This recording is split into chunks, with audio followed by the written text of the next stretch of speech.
নবী চরিত, নবীজির আখলাক। কোরআনে কারীম যদি আমরা খুলি, অসংখ্য আয়াতে আল্লাহ পাক রব্বুল আলামিন বিশ্ব মানবতার জন্য মডেল বানিয়েছেন, নমুনা বানিয়েছেন, উসওয়া বানিয়েছেন, আদর্শ বানিয়েছেন।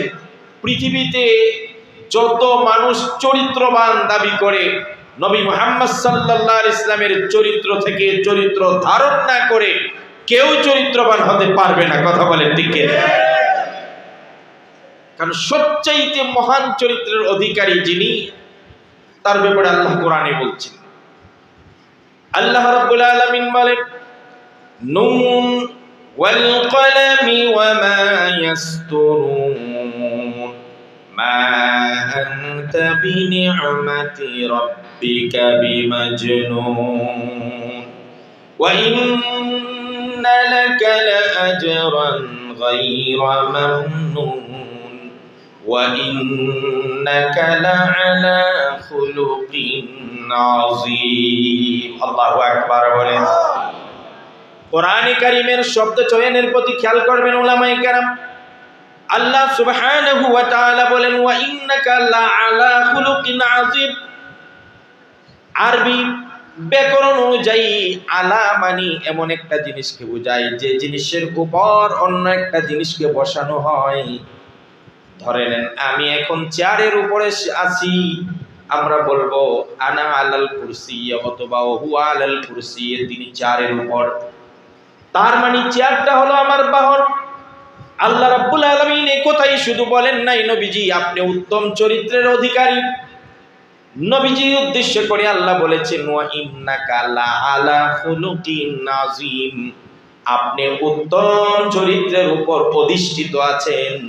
তার মানে উত্তম চরিত্র আপনার গায়ে লাগে নাই, বরং উত্তম চরিত্রকে আপনার বাহন বানিয়ে দিয়েছি। বাহন বুঝেননি? সাইকেলের উপর আমরা উঠি, সাইকেল আমার নিচে থাকে। ঘোড়ার উপর আমরা সওয়ার হই, ঘোড়া আমাদের নিচে থাকে। দুনিয়ার সব চরিত্রবান শুনে রাখো, তোমরা সবাই চরিত্র ধারণ করো নিজের শরীরের মধ্যে, আর আমার আল্লাহ উত্তম চরিত্রকে নবীজির বাহন বানিয়ে দিয়েছে। তার মানে উত্তম চরিত্রের উপরে আছেন আমাদের নবী। সুবহানাল্লাহ।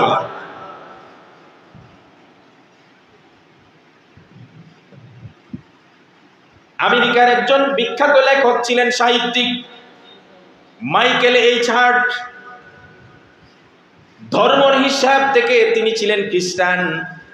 মাইকেল এইচ হার্ট একটা বই লিখেছিলেন, বইটার নাম দ্য 100 বিখ্যাত, পৃথিবী বিখ্যাত 100 মনীষীর জীবনী লিখেছেন। সংক্ষেপে বলি, ওই মনীষীর জীবনীগুলো এক জায়গায় করার পর যেদিন মোড়ক উন্মোচন হবে, বইটার আত্মপ্রকাশ ঘটবে, কনফারেন্স হলের মধ্যে একটা আয়োজন করা হলো। মাইকেল এইচ হার্ট বাংলাদেশি নাগরিক না আমেরিকার নাগরিক, জাতিতে ধর্ম হিসাবে মুসলমান নয়, সে খ্রিস্টান। তার নবী মুহাম্মদ সাল্লাল্লাহু আলাইহি সাল্লাম নয়, তার নবী হলো যীশু খ্রিস্ট বা ঈসা আলাইহিস সালাম। কবি, সাহিত্যিক, বিজ্ঞানিক, দার্শনিক, যত গবেষক আছে সবাইকে আমন্ত্রণ করা হলো ওই কনফারেন্স হলের মধ্যে। বইটার উন্মোচন করবে, মোড়ক উন্মোচন। 100 বিখ্যাত মানুষের জীবনী এখানে আছে। এই বইটার মধ্যে সাইয়্যিদুনা আদম আলাইহিস সালামের জীবনী আছে, বইটার মধ্যে যীশু খ্রিস্ট মানে ঈসা আলাইহিস সালামের জীবনী আছে, বইটার মধ্যে মুসা আলাইহিস সালামের জীবনী আছে, বইটার মধ্যে আব্রাহাম লিঙ্কনের জীবনী আছে, বইটার মধ্যে সক্রেটিসের জীবনী আছে। এই ধরনের উচ্চ মাপের 100 মনীষীর জীবনী সম্বলিত করে দ্য 100 বইটা যেদিন উন্মোচন করবে, সকল দার্শনিক, বিজ্ঞানী, যত ধরনের জ্ঞানী গুণী আছে সাহিত্যিকদের হাতে হাতে বইটা দেওয়া হলো। ফিতা কেটে যখন বইটার মোড়ক উন্মোচন হলো, সূচির পাতাটা খোলার পরে বিজ্ঞানী, দার্শনিক সবাই যখন সূচিটা পড়তেছে, 100 মানুষের জীবনী লেখছেন পৃথিবী থেকে বেছে বেছে। এখানে কোন 100 মানুষ জায়গা পেয়েছে তারা খুব ভালোভাবে আকৃষ্ট হয়ে দেখতেছিল। সকলের চোখ এক জায়গায় আটকে যায়। এই 100 মনীষীর জীবনীর মধ্যে সর্বপ্রথম এট ফার্স্ট যেই মানুষটার জীবনী লিখলেন, তিনি আর কেউ নয়, আখিরি জামানার পয়গম্বর, মানবতার মুক্তির দূত আমার আপনার প্রাণের নবী, কলিজার নবী, প্রাণের ছবি, রাহমাতুল লিল আলামিন, শাফিউল মুজনিবিন নবী মুহাম্মদ সাল্লাল্লাহু আলাইহি ওয়াসাল্লাম। যে লেখছে সে কি মুসলমান? সবাই বলেন না কেন? যে লেখছে তার বাড়ি কি সৌদি আরব? কোথায়? আমেরিকা। ধর্ম হিসাবে সে মুসলমান না খ্রিস্টান? তার নবী কি মুহাম্মদ সাল্লাল্লাহু আলাইহি ওয়াসাল্লাম না ঈসা আলাইহিস সালাম? প্রশ্ন আসে না? না আসে না? নাই। বন্ধুরা প্রশ্ন করলো, মাইকেল এই ছাড়, বই লেখছো সুন্দর হয়েছে, সব ঠিক আছে, কিন্তু এক জায়গায় আমাদের জিজ্ঞাসার প্রশ্ন, ধর্ম হিসেবে তুমি খ্রিস্ট ধর্মের অনুসারী, খ্রিস্টান, তোমার বাড়িও সৌদি আরবে নয়, আমেরিকা, তোমার নবীও মুহাম্মদ নয়। প্রশ্ন হলো, যদি সিরিয়ালি মেনটেন করবা তাহলে অন্য ধর্মের নবীর নাম সবার আগে কেন? অন্তত তোমার ধর্মের নবীর নামই তো সবার আগে দিতে পারতাম। কথা বলে ঠিক কিনা? এবার মাইকেল এই ছাড় প্রশ্নের উত্তর বলছি। আমি যখন এই বইটা তৈরি করি, চিন্তা করলাম 100 মানুষের জীবনী সম্বলন করব। পৃথিবী থেকে বেছে বেছে নির্বাচিত করে 1জন 2জন করে মানুষের জীবনী সংরক্ষণ করলাম। যখন 100 মানুষের জীবনী আমার কাছে জমা হয়ে গেল, এবার 2 নম্বর টেনশনে পড়ে গেলাম। 100 মানুষের জীবনী তো এক জায়গায় করলাম, কিন্তু নাম্বার 1 এট ফার্স্ট সিরিয়ালে 1 নম্বরে কার নামটা দেওয়া যায়? এই মধুর সমস্যায় আমি ওপরে ছিলাম, শুধু তোমরাই নয়। এবার মাইকেল এই ছাড় খ্রিস্ট ধর্মের অনুসারী, আমেরিকার নাগরিক, ভিন্ন ধর্মের অনুসারী, সে বলছে 100 মানুষের জীবনীকে আমি আবার রিপিট করলাম, দ্বিতীয়বার পড়তে লাগলাম। উদ্দেশ্য হলো যেই নামটা আমার 1 নম্বরে থাকবে সে যেন সব দিক থেকে 1 নম্বরে হয়। সুবহানাল্লাহ। মাইকেল এই ছাড় বলেন, আমি সমস্ত নামগুলোর জীবনী আবার দ্বিতীয়বার পড়তে লাগলাম। আমার একটা লাল কালির কলম নিলাম, এবার এক একজন মানুষের জীবনী পড়ি আর একটা একটা করে তার জীবনীর মধ্যে লাল কালি দেই। কেন লাল কালি দেওয়ার উদ্দেশ্য হলো, যেই জায়গাটায় সে ভুল করেছে, যেই জায়গাটা তার দুর্বলতা ছিল, যেই জায়গাটায় তার ত্রুটি ছিল, যেখানে সে অন্যায় করেছে, বা তার জীবনীর যেই জায়গাটার মধ্যে আমি ফলস পেয়েছি, সেখানে একটা লাল কালির দাগ দিয়েছি। দুস্থ আর বন্ধুগণ, এইভাবে আমি লাল কালির দাগ দিতে কারো জীবনীর মধ্যে 100টা লাল কালি দিলাম, কারো জীবনীর মধ্যে 90টা, 80টা, 70টা, 50টা, কারো জীবনীর মধ্যে আমি 10-20টা করে লাল কালির দাগ দিতে পেরেছি, কারো জীবনীর মধ্যে 2টা, 5টা, 1টা লাল কালির দাগ দিয়েছে মনে আছে। কিন্তু আমার বন্ধুগণ, তোমাদের মাধ্যমে পৃথিবীবাসীকে আমি একটা কথা জানাইতে চাই, এমন একজন মানুষ আমি পেয়েছি, তার জীবনীতে তার জন্ম থেকে মৃত্যু পর্যন্ত আমি ভালো করে রিসার্চ করে পড়েছি। আমি তার ঘরের জীবন কেমন ছিল সেটা খুব ভালোভাবে পড়েছি, বাচ্চাদের সাথে তার আচরণ কেমন ছিল, বিবিদের সাথে সম্পর্ক কেমন ছিল, সে সফর অবস্থায় সাথীদের সঙ্গে কি ব্যবহার করেছে, সে যখন মসজিদের ইমাম ছিল তখন কেমন ব্যবহার ছিল, সে যখন রাষ্ট্রনায়ক ছিল তখন তার কেমন ব্যবহার ছিল, যুদ্ধের ময়দানে সেনাপ্রধান যখন ছিল তার কেমন ছিল অবস্থা, তার ঘরে বাহিরে, সফরে, একামতে, তার পারিবারিক জীবন, রাষ্ট্রীয় জীবন, যুদ্ধের জীবন, বন্দী জীবন, সব জীবন যখন আমি ভালো করে স্টাডি করলাম আর পড়লাম, আমি তার মাথার চুল থেকে পায়ের নখ পর্যন্ত আমি পড়তে লাগলাম। কিন্তু আজ তোমাদের সামনে আমি স্বীকারোক্তি দিয়ে যাই, তার জন্ম থেকে মৃত্যু পর্যন্ত, মাথার চুল থেকে পায়ের নখ পর্যন্ত, ভাগ্য থেকে রাষ্ট্রনায়ক পর্যন্ত, এভরি পার্ট অফ লাইফ, জীবনের একটা মুহূর্তে 100টা লাল কালির দূরের কথা, 10, 20, 50টা লাল কালির দূরের কথা, তার জীবনীর মধ্যে খুদ ধরার মতো একটা লাল কালির ফোঁটাও যার নামে দিতে পারি নাই, তার নামটাই 1 নম্বরে এনেছি, আর তিনি হলেন সাইয়্যিদুনা মুহাম্মদ সাল্লাল্লাহু আলাইহি সাল্লাম। সেটা মাইকেল এই ছাড় স্বীকারোক্তি দিয়ে তার বই, আজও গুগলের মধ্যে সার্চ করবেন যে সবচেয়ে সেরা মানুষ কে, যিনি হলেন মুহাম্মদ সাল্লাল্লাহু। মাইকেল এই ছাড় বলে আমার নবীর জীবনীর মধ্যে লাল কালির দূরের কথা, একটা লাল কালির ফোঁটাও দিতে পারে নাই, আর বাংলার জমিনে বসে বিগত 17 বছরে কিছু নাস্তিক, কিছু মোরতাদ, কিছু ব্লগার এবং তার দোসররা নবীর চরিত্র নিয়ে কথা বলেছে, নবীর স্ত্রী, পুত পবিত্র স্ত্রী আয়েশার চরিত্র নিয়ে কথা বলেছে। আর আমাদেরকে খুশগল্প শোনানো হয়েছে ওই ব্লগারকে যারা হত্যা করেছে তাদেরকে তারা আইনের আওতায় এনে তাদেরকে যখন তারা জেল খেটেছে আর ব্লগারদেরকে শহীদ হিসাবে আপনি ঘোষণা করেছিলেন। আপনার নবী প্রেম বলতে কিছুই ছিল না, আপনি ছিলেন মুসলমানদের জানের দুশ্মন, মানবতার দুশ্মন, বিশ্ব নবীর দুশ্মন। কথা বলেন ঠিক কিনা?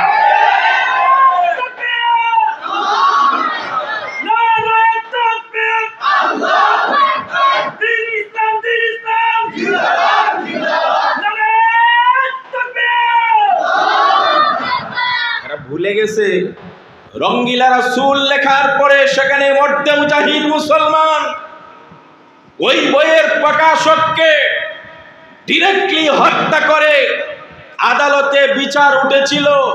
সেখানে মুসলিম উকিলরা বলেছিল, তুমি বলবা যখন আমি হত্যা করি আমার মাথায় কাজ করে না। কেন হত্যা করছিল? রাসূলুল্লাহর বিরুদ্ধে বই লিখছিল। এক মুসলমানের বাচ্চা সহ্য করতে পারে নাই, ওই প্রকাশককে হত্যা করে দিচ্ছে। তো তাকে বলা হয়েছিল, তুমি শুধু এইটুকু বলবা যে আমি যখন হত্যা করি আমার মাথায়, কথা বলেন না, কাজ করে নাই।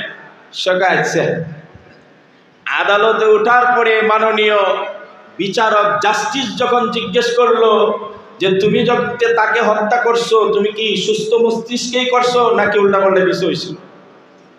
সেই আশেকে রাসূল বলেছিল, মাননীয় বিচারপতি, আমি মাথা আলতো ফালতো হই নাই, পাগল হই নাই, মেন্টাল হই নাই, সজ্ঞানে স্বপ্রণোদিত হয়ে সুস্থ মস্তিষ্কে নবীর দুশ্মনকে হত্যা করেছি।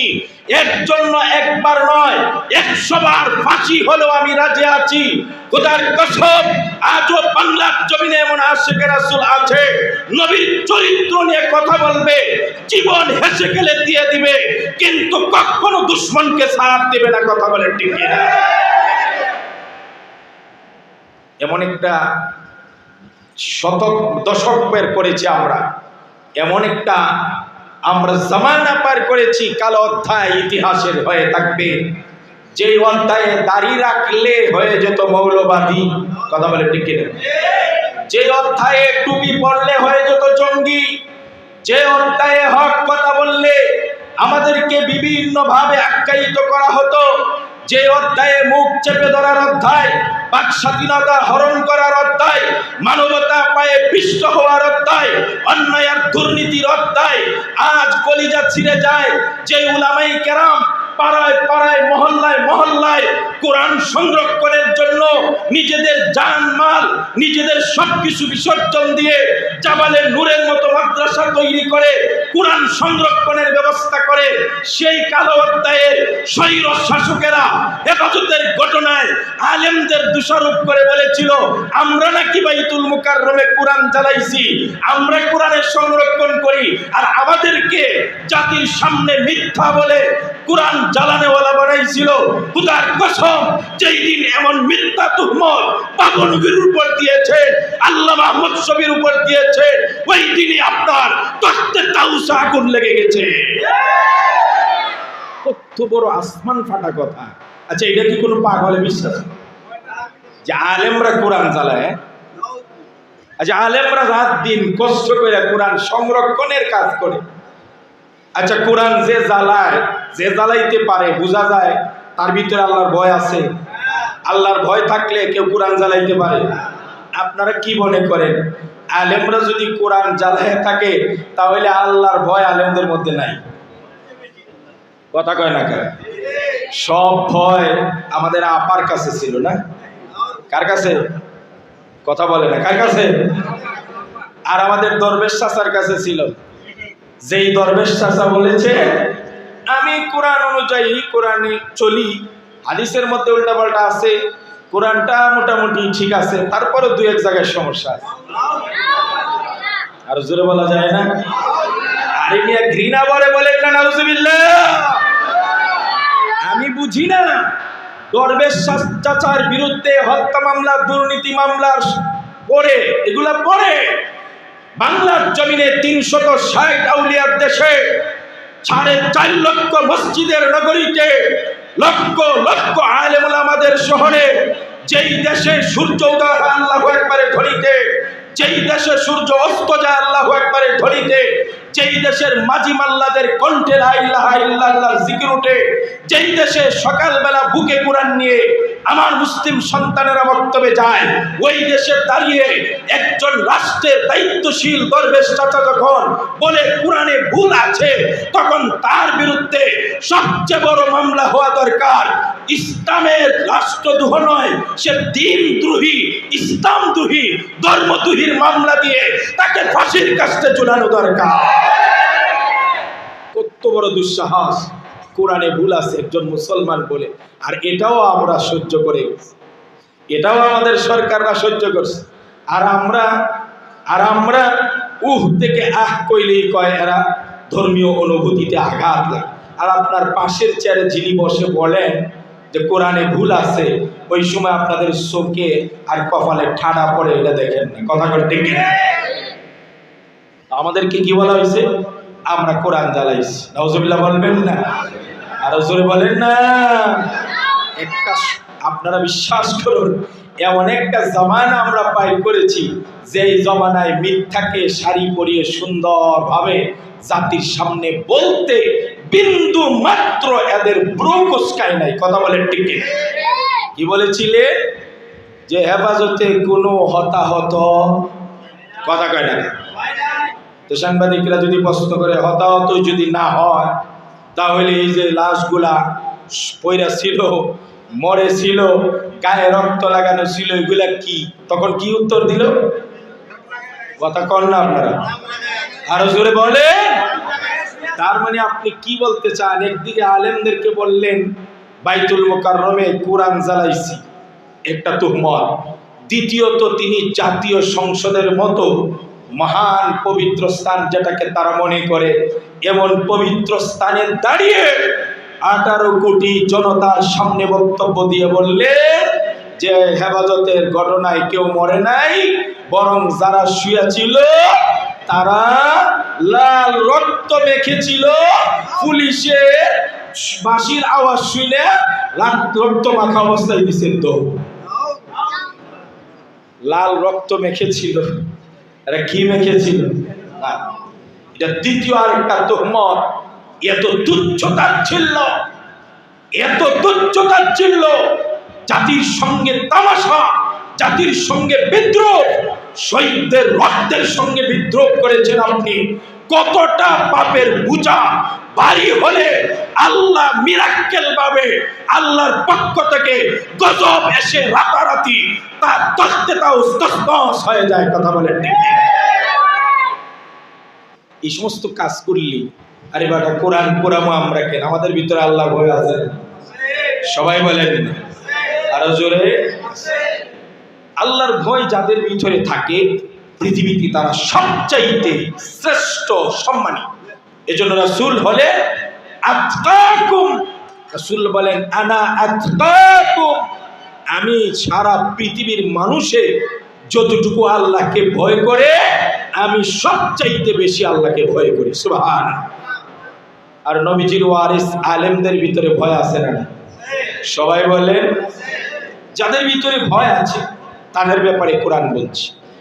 আল্লাহ রাব্বুল আলামিন বলেন, ইয়া আইয়ুহান নাসু ইন্না খালাকনাকুম মিন যাকারিন ওয়া উনসা ওয়া জাআলনাকুম শুউবান ওয়া কাবাইলা লিতাআরাফু ইন্না আকরামাকুম ইনদাল্লাহি আতকাকুম। আল্লাহ পাক বলেন, হে দুনিয়ার মানুষেরা, আমি আল্লাহ তোমাদেরকে নারী এবং পুরুষে বিভক্ত করে সৃষ্টি করেছি। পৃথিবীর সূচনা লগ্ন থেকে দুটি ধারা পৃথিবীতে প্রবাহমান, একটা ধারার মধ্যে নারী আর একটার মধ্যে পুরুষ।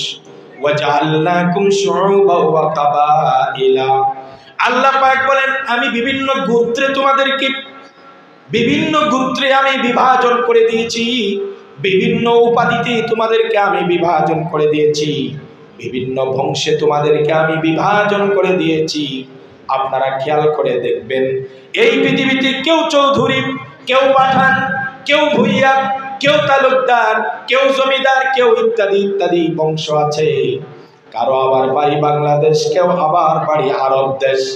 কেউ কালো, কেউ সাদা, কেউ কুশ্রী, কেউ সুশ্রী, কেউ শ্বেতাঙ্গ, কেউ কৃষ্ণাঙ্গ, কেউ ধনী, কেউ গরিব, কেউ রাজা, কেউ প্রজা, কেউ সাদা, কেউ কালো, কেউ খাটো, কেউ লম্বা, কেউ মোটা, কেউ চিকন। আমার আল্লাহ বলেন এগুলা মানুষের সম্মান আর ইজ্জতের মানদণ্ড হতে পারে না। আল্লাহ বলেন এগুলা মানুষের ইজ্জতের মানদণ্ড নয়। আপনি কি বলেন? টাকা বেশি থাকলে আল্লাহর কাছে বেশি দাম পাওয়া যায়, বেশি সুন্দর হলে আল্লাহর কাছে দাম পাওয়া যায়। শ্বেতাঙ্গ হলে আল্লাহর কাছে দামি তা নয়, রাজা হয়ে গেলে আল্লাহর কাছে দামি তা নয়। যদি তাই হতো পৃথিবীতে ফেরাউন সবচেয়ে দামি হতো, নমরুদ দামি হয়ে যেত, অমুক তমুক দামি হয়ে যেত। কিন্তু আমরা কি দেখি?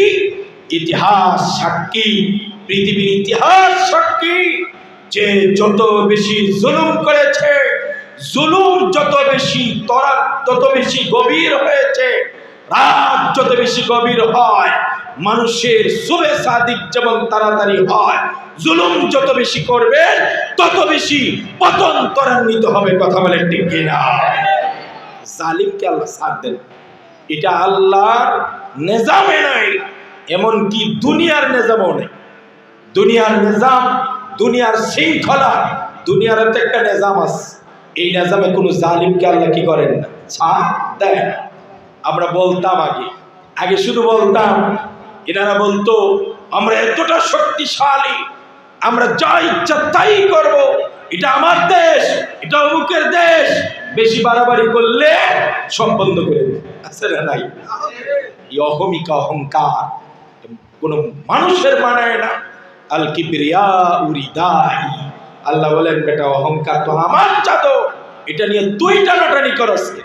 কি বলতো? এক এসপি বলেছিল যে মোল্লারা তোমরা বেশি বাড়াবাড়ি করবা, মনে আছে আপনাদের? বলেছিল বেশি বাড়াবাড়ি করলে হাত পা ভেঙে দেব, আছে না নেই? কথা কয় না? আর আরো বেশি বাড়াবাড়ি করলে সোজা পাকিস্তান ফাটায় দেব। আমাদেরকে বলতো পাকিস্তানের দালাল বা রাজাকার, কিছু হইলি রাজাকার। আল্লাহর কি খেলা, এখন সারা বাংলাদেশে হয়ে গেছে রাজাকার। কথা কয় ঠিক কিনা? কিন্তু আমরা তো কেউ পাকিস্তান পালায় যাইনি, গেছি? কথা কয় না? নায়েবে আমিরুল মুজাহিদিনকে নির্বাচনী মাঠে আহত করা হয়েছে, রক্তাক্ত করা হয়েছে, ভয়ে তিনি পাকিস্তানে পালিয়ে যায় নাই, গেছে? আর জোরে বলেন, মামুনুল হককে ডান্ডা বেড়ি পড়িয়ে দিনের পর দিন, মাসের পর মাস, বছরের পর বছর নির্যাতনের স্টিম রোলার চালিয়ে গেছ, কিন্তু কোনোদিন ভুলেও দেশ ছেড়ে পাকিস্তান পালায় নাই। আর তোমাদেরকে মানুষ বলতো ভারতীয় দালাল, প্রমাণ হয়েছে সামান্য আঘাতেই তোমরা দলবল সহ ভারত পালিয়ে গেছে। কথা বলে আবার বড় বড় কথা বলতো, আসো খেলা হবে, আছে না নাই? খেলোয়াড়, গোলপুষ, সুদ্দা, বল নিয়া, জাল নিয়া, সব নিয়ে পালাইছে। কথা বলে অহংকার ভালো নয়, এটা আল্লাহর চাদর, আল্লাহর চাদর। যে বিশাল এই কথা বলেছিলেন, আপনার তো জানা নাই, এদেশ মুসলমানের দেশ, এদেশ শাহজালালের দেশ, এদেশ ৩৬০ আউলিয়ার দেশ। এদেশের পরতে পরতে শিকড়ে ইসলাম গেঁথে আছে। এদেশে ইসলাম থাকবে, ইসলাম ছিল, ইসলাম আছে। ইসলাম ছাড়া সব পরিবর্তন হতে পারে, কিন্তু ইসলাম কোনোদিন পরিবর্তন হবে না। কত মানুষ বলেছিল মাদ্রাসা গুড়িয়ে দেব, বন্ধ করে দেব, কোরআন ব্যান করে দেব, এই করব সেই করব। আজকে তারা নিজেরাই হারিয়ে গেছে, কিন্তু মাদ্রাসা হারায়, কোরআন ব্যান হয় না, ইসলামকে বুঝতে পারে নাই, দাড়ি টুপিওয়ালাকে বুঝতে পারে নাই। ইনশাআল্লাহ আর এই শতাব্দীতে আমরা এই কথা বলতে পারি, এখনকার শতাব্দী হবে দাড়ি টুপিওয়ালার শতাব্দী। এখনকার বাংলাদেশ হবে পাগড়ির বাংলাদেশ, জায়নামাজের বাংলাদেশ, আজানের বাংলাদেশ, হিজাব বুরকার বাংলাদেশ, ইসলামের বাংলাদেশ, দ্বীন আর কোরআনের বাংলাদেশ।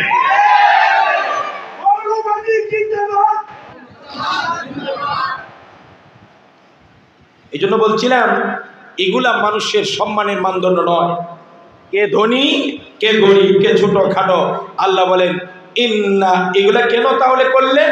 কাউকে বুইয়া, কাউকে পাঠান কেন করলেন? কাউকে শ্রমিক, কাউকে মালিক কেন করলেন? লিতাআরাফু, এক নম্বর পরস্পর পরিচয় হওয়ার জন্য। কারণ যদি এটা বিভাজন না থাকে তাহলে কে কোনটা আমরা বুঝতে পারবো না। আরেকটা কারণে বলছেন ইন্না আকরামাকুম ইনদাল্লাহি আতকাকুম, তোমাদের মধ্যে সবচাইতে দামি সম্মানী কারা? যারা আল্লাহকে সবচাইতে ভয় করে। সুবহানাল্লাহ। এখানে অনেক রিকশাওয়ালা আছে, শ্রমিক আছে, মজদুর আছেন, মেহনতি মানুষ আছেন, ঠেলা এবং ভ্যান ড্রাইভার আছেন। আপনাদেরকে সুসংবাদ দিয়ে বলছি, খোদার কসম, আপনার ঈমান যদি আল্লাহর ভয় থাকে, কলবের ভিতরে যদি আল্লাহর ভয় থাকে, আর একজন প্রেসিডেন্ট যদি তার ভিতরে আল্লাহর ভয় না থাকে, খোদার কসম আল্লাহর কালাম ঘোষণা করছে, যেই প্রেসিডেন্টের ভিতরে আল্লাহর ভয় নাই, যেই প্রধানমন্ত্রীর ভিতরে আল্লাহর ভয় নাই, যেই মন্ত্রীর ভিতরে আল্লাহর ভয় নাই, এমন মন্ত্রী, এমপি, প্রেসিডেন্ট, প্রধানমন্ত্রীর চেয়ে সাধারণ একটা রিক্সা ড্রাইভার যার ভিতরে আল্লাহর ভয় আছে, ওই রিক্সা ঠেলা ড্রাইভার আল্লাহর কাছে সম্মানী। কথা বলেন ঠিক না? একটা মজার কথা বলি, অত্যন্ত গরম ওয়াজ করছি। আল্লাহ নবী সাল্লাল্লাহু আলাইহি সাল্লাম বলেন, ও সাহাবীরা, তোমরা কি জানো, তোমরা কি জানো, মান আজাবুন নাসি ঈমানান, সবচাইতে আশ্চর্য ঈমান কার ঈমান? সবচাইতে না, সবচাইতে আশ্চর্য ঈমান। আমি এটা বোঝানোর আগে একটা উদাহরণ দিই। ধরেন শহর এলাকার যে ভালো দামি দামি স্কুল আছে, ওই স্কুলের ছেলে মেয়েরা যারা বড় লোক বা পয়সাওয়ালা প্রাইভেট পড়ায়, এরা যদি গোল্ডেন জিপিএ 5 পায়, তাহলে এটা কি কোনো আশ্চর্যের কথা হইল? কথা বুঝেন না, এটা কোনো আশ্চর্যের বিষয় হলো? একেবারে গ্রামের একটা ছেলে যার বাপ কৃষক, অন্যের জমিতে সে কাজ করে খায়, সে লেখাপড়ার পাশাপাশি বাবার সঙ্গে জমিনে কাজে সাহায্য করে, গরু নিয়ে মাঠে যায়, নদীতে মাছ ধরে আর সংসার চালায়, ফাঁকে ফাঁকে স্কুলেও যায়, আর চাঁদের আলোতে পড়ে বা রাস্তার ল্যাম্প লাইটের আলোতে পড়ে।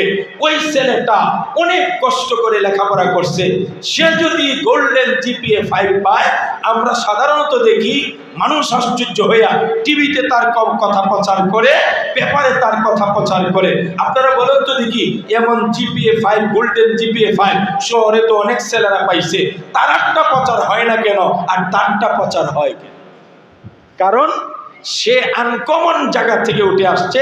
এখান থেকে জিপিএ, গোল্ডেন জিপিএ 5 পাওয়া এতটা, কথা বলেন আরো জোরে বলেন। এখনকার জমানায় ঈমান ধরে রাখা আর জ্বলন্ত আংরা হাতে রাখা সমান। রাসূল যখন বললেন, বলেন তো আশ্চর্য ঈমান কার ঈমান? সাহাবীরা চিন্তা করলেন, তা তো ফেরেশতাদের ঈমান হবে, কারণ ফেরেশতারা জীবনে কোনোদিন গুনাহ করে নাই। ফেরেশতারা গুনাহ করেন না। লা ইয়াসুনাল্লাহা মা আমারাহুম ওয়া ইয়াফআলুনা মা ইউমারুন। ফেরেশতাদের ব্যাপারে কোরআন বলছে, এরা জিন্দেগিতে আল্লাহর নাফরমানি করে না, আল্লাহ যা বলেন সাথে সাথে সেটাই পালন করেন। এই জন্য সাহাবীরা বলেন, হুজুর আশ্চর্য ঈমানের অধিকারী হলেন আল্লাহর ফেরেশতারা। নবীজি বলেন, না, ফেরেশতাদের ঈমান আশ্চর্যের কিছুই নাই, এটা শহরের বড় লোকের গোল্ডেন জিপিএ 5 পাওয়া ছেলের মতো। কারণ নামি দামি বিকারুন্নেসা স্কুলে পড়ে, কারণ নামি দামি স্কুলে পড়ে, প্রাইভেট পড়ে, সব আছে, কম্পিউটার আছে, আরামায়েশ আছে, টাকা পয়সা গাড়ি বাড়ি আছে। এটা আশ্চর্যের নয়, ফেরেশতাদের ঈমান আশ্চর্যের ঈমান নয়। কারণ ফেরেশতারা সব সময় আল্লাহর নির্দেশে থাকে। এরা হলেন আল্লাহর সৈনিক, এরা হলেন আল্লাহর সৈনিক। ওয়ালিল্লাহি জুনুদুস সামাওয়াতি ওয়াল আরদ, আসমান জমিনে এমন লক্ষ লক্ষ সৈনিক আল্লাহ পাক রেখে দিয়েছেন। কি পরিমাণ সৈনিক আল্লাহর আছে! ওয়ামা ইয়ালামু জুনুদা রাব্বিকা ইল্লা হু, আল্লাহ ছাড়া কেউ বলতে পারে না আল্লাহর কি পরিমাণ সৈনিক আছে। এই জন্য নবীজি বলেন, ও সাহাবীরা, ফেরেশতাদের ঈমান আশ্চর্যজনক নয়, কারণ এদেরকে বানানো হয়েছে আমার আল্লাহর গোলামীর জন্য। এরা গুনাহ করার মতো শক্তি নাই, গুনাহ করার মতো সামর্থ্য নাই, এরা তো শুধু গোলামি করবে। এদের ঈমান আর আশ্চর্যের কি আছে? তোমাদের উত্তর হয় নাই, উত্তর হয় নাই। আবার সাহাবায়ে কেরাম চিন্তা করলেন, যদি ফেরেশতাদের ঈমান আশ্চর্যজনক না হয়, তাহলে হুজুর আপনি সহ আপনার যে সকল ভাইয়েরা, মানে সমস্ত নবী রাসূলগণের ঈমান মনে হয় সবচাইতে বেশি আশ্চর্যের ঈমান। তাহলে নবী রাসূলগণের ঈমান সবচাইতে আশ্চর্যের। নবীজি বললেন, সাহাবীরা রে, আমার উত্তর ভুল। সুবহানাল্লাহ বলবেন না? এটা নবীজি বলছে, সহিহ হাদিস। নবীজি বলছেন নবীদের ঈমান আশ্চর্যের কিছু নাই, কারণ নবীদের প্রতি সব সময় আমার আল্লাহ ওহী নাজিল করেন। নবীদের সঙ্গে আল্লাহর যোগাযোগ আছেন। নবীরা আল্লাহর নির্বাচিত বান্দা, নবীরা আল্লাহর কুদরতি ভাবে ওনারা মাসুম। এনারা আল্লাহ গুনাহ করতে দেন না, এনাদেরকে আল্লাহই মাসুম রেখেছেন। সুতরাং নবীদের ঈমান আশ্চর্যের ঈমান নয়। সাহাবীরা আশ্চর্য হয়ে গেলেন, ফেরেশতাদের ঈমানও আশ্চর্যজনক নয়, আশ্চর্য ঈমান নবীদেরটাও না। তাহলে কাটটা হতে পারে, কাটটা হতে পারে। এবার সাহাবীরা বললেন, হুজুর তাহলে মনে হয় আমরা যারা সাহাবী আছি, আমাদের ঈমানটা মনে হয় সবচাইতে আশ্চর্যজনক ঈমান। এবার বিশ্বনবী সাল্লাল্লাহু আলাইহি সাল্লাম উত্তরে বললেন, সাহাবীরা আমারও ভুল। সুবহানাল্লাহ বলবেন? সাহাবীরা এবারও ভুল করলে, তোমরা সাহাবী, তোমাদের ঈমানটা এতটা আশ্চর্যজনক নয়, কারণ তোমরা আমার সাহাবী, আমার সঙ্গে উঠতেছো, খাইতেছো, আমাকে দেখতেছো, আমার সঙ্গে সব সময় তোমাদের লেনদেন, আমাকে দেখে দেখেই তোমরা ঈমান আনছো। আমার কাছ থেকে তোমরা অনেক মুজিজা স্বচক্ষে দেখেছো। কথা বলেন? ইকতারাবাতিস সাআতু ওয়ানশাক্কাল কামার, আমার আল্লাহ রাব্বুল আলামিন যখন চাঁদকে দুই টুকরা করলেন, অনেক মানুষ তো মক্কার সেদিনও চাঁদ দুই টুকরা অবস্থায় দেখেছেন। আমার নবীজির হাতের ইশারায় অনেক কিছু হয়ে যেত। নবীজি রাস্তা দিয়ে হাঁটলে মেঘমালা ছায়া দিতেন, নবীজি রাস্তা দিয়ে হাঁটলেন, গাছগুলো বাতাস দিয়ে, দোলনা দিয়ে বাতাস করতেন। তাহলে অনেক কিছু নবীজির দেখেছেন সাহাবীরা। এই জন্য বিশ্বনবী বলেন, সাহাবীরা তোমাদের ঈমানও আশ্চর্যের ঈমান নয়। এবার সাহাবীরা বললেন, হুজুর তাহলে কাদের ঈমান আশ্চর্যজনক ঈমান? একটু বলে দেন, একটু বলে দেন। এই ভাইরা, এখন আসল মাউজু এসে গেছে, মূল জায়গাটা আসছে। একটা চিৎকার দিয়ে আলহামদুলিল্লাহ বলবেন এই কথাটা বলার পরে। সবাই লুক এট মি, আমার দিকে তাকান, আমার দিকে তাকান। আমার নবীজি ডাক দিয়া বললেন, ও সাহাবীরা, ফেরেশতাদের ঈমানও আশ্চর্যজনক নয়, নবীদের ঈমানও আশ্চর্যজনক নয়, সাহাবীদের ঈমানও আশ্চর্যজনক নয়। আশ্চর্যজনক ঈমান হলো লিমান আমানা বি ওয়া লাম ইয়ারাউনি, ওই লোকের ঈমান সবচাইতে আশ্চর্যজনক ঈমান যেই মানুষগুলো আমি নবীকে কোনোদিন দেখে নাই, তারপরও আমার কথা বিশ্বাস করে আল্লাহর প্রতি ঈমান এনেছে, এদের ঈমান সবচাইতে আশ্চর্য। আপনারা খুশি না বেজার? খুশি হইলে কইছিলাম কি করতে, বললেন না তো? আরো জোরে বলেন, আরো জোরে বলেন। আলহামদুলিল্লাহি তামলাউল মিজান। বেটা কলিজা ভরে আলহামদুলিল্লাহ বলে, গোটা আসমান জমিন সব দিয়ে আল্লাহ ভরে দিবেন। আরো জোরে করেন আলহামদুলিল্লাহ, আরো জোরে বলেন সুবহানাল্লাহ বলেন। এবার একটা তাকবীর দেন, অনেকদিন তো মন খুলে তাকবীর দিতে পারেন নাই, কথা বলেন ঠিক না? আমরা তাকবীর দিব না, দিব না? ইয়া আইয়ুহাল মুদাসসির, কুম ফানজির ওয়া রাব্বাকা ফাকাব্বির। নবীকে আল্লাহ নির্দেশ দিয়েছেন, হে চাদরওয়ালা কুম, দাঁড়িয়ে যান, কুম ফানজির, জাতিকে সতর্ক করুন। মূর্তি বানানো যাবে না, আমার ভাই বলছেন, ভাস্কর্য করা যাবে না, অন্যায় করা যাবে না, দুর্নীতি করা যাবে না, জুলুম করা যাবে না, লুটপাট করা যাবে না। যখনই জাতি লুটপাট করবে, বিদআত করবে, শিরক করবে, তখনই জাতি নবীদের মতো সতর্ক বার্তা নিয়ে হাজির হয়ে যাবে।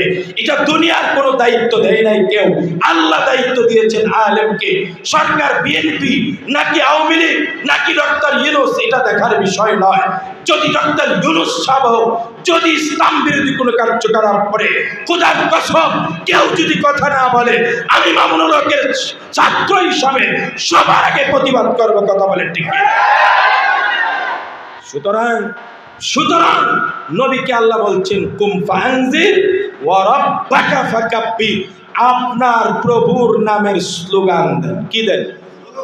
তাকবীর বলেন, স্লোগান দেন, আল্লাহু আকবার বলেন।